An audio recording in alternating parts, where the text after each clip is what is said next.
नमस्कार प्रिय दर्शकबिन हजुरहरु सबैलाई स्वागत छ तपाईहरुलाई टक्राउँदै फेरि एकपल्ट अफम गोर्खा लाइभमा म हजुरहरुलाई स्वागत छ तपाईहरुलाई टक्राउँछु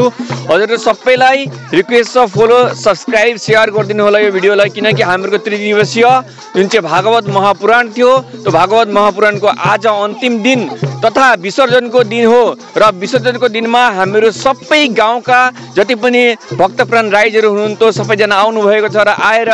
एकैचोटी जमघट यहाँ देख्न सक्नुहुन्छ पिछाडीपट्टि कति राम्ररी पूजा अर्चना गर्दै हुनुहुन्छ कीर्तन नामदेखि लिएर सबै त गरिराख्नु भएको छ आसामिज नेपाली सबैजना आउनु भएको छ विभिन्न जनजाति आएर यहाँ अहिले कीर्तन गरेर यहाँ विसर्जनको तयारी गर्दै हुनुहुन्छ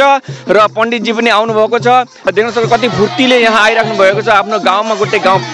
प्रदक्षिणा गर्दै आइराख्नु भएको छ रास्तामा आइराख्नु भएको छ साइडमा देख्न सक्नुहुनेछ हजुरलाई भिजुअल दृश्यमा देखाइरहेको छु र अहिले जुन चाहिँ मेरो पिछाडीपट्टि देखिराख्नु भएको छ यो नदीको तटमा ब्रह्मपुत्र नदीको तटमा हजुरले देखिराख्नु भएको छ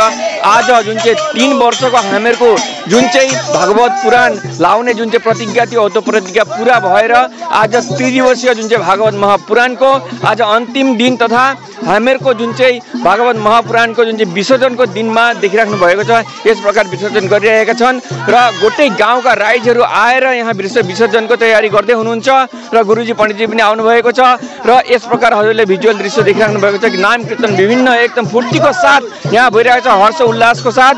समस्त बिहागुडीदेखि लिएर तेजपुरदेखि लिएर समस्त डिस्ट्रिक्ट वाइड यो नेपालदेखि लिएर कार्बी आङ्लाङसम्मको यो गोटे प्रचार भइरहेको छ हजुरहरूले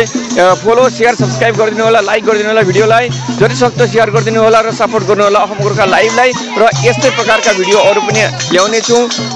यही आशा गर्दै यहाँ देख्न सक्नुहुन्छ पछाडिपट्टि जुन चाहिँ हाम्रो अहिले यो विसर्जनको जुन चाहिँ तयारी गर्दैछौँ पुरा सम्पूर्ण भिडियो ल्याउने छु नमस्कार राधे राधे असम गोर्खा लाइभलाई हाम्रो झ्यावानी तिनखोरिया मदनपलवासी राईबाट हार्दिक अभिनन्दन र हामीहरूले यो श्रीमद् भागवत 5 दिनिया कार्यसूची आज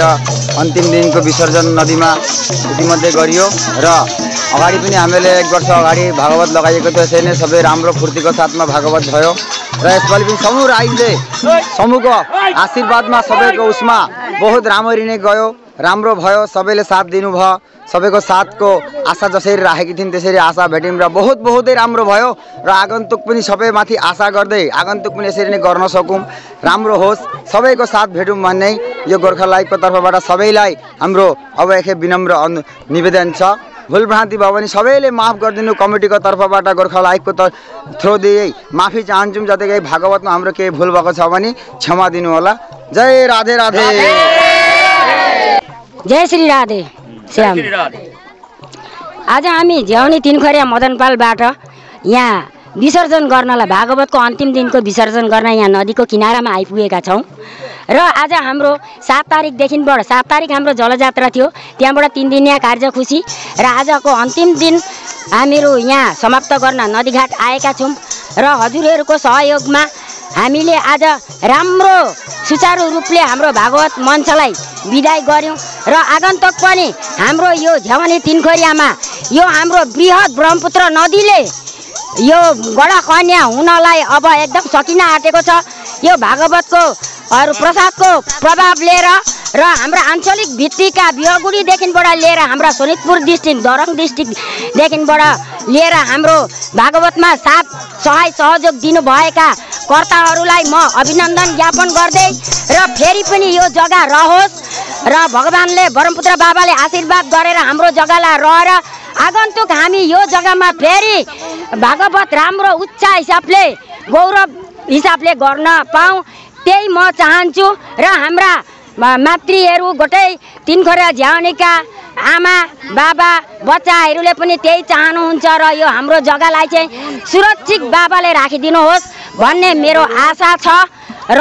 आगन्तुक पनि हामीहरू यसरी नै भागवत प्रवचन गर्ने गुरुजीलाई ल्याएर हामीहरू यहाँ भागवत स्थान गर्नलाई पाऊँ भन्ने मेरो पूर्ण आशा छ र हामीहरूको पूर्ण आशा छ र म अब धेरै के भनौँ यो लाइभ त गोर्खा शुद्ध सबै फैलिएको छ र आगन्तुक पनि हाम्रो यसरी नै फैलिने होस् र हाम्रो शुभ शान्ति होस् भन्ने आशा राख्दै म आजको अन्तिम दिनको कार्यक्रम समाप्त गरेँ जय राधे श्याम यही आशा गर्दै आजको भिडियो यतिमै समाप्त गर्नेछौँ। धन्यवाद। जय गोर्खा, जय असम, राधे राधे।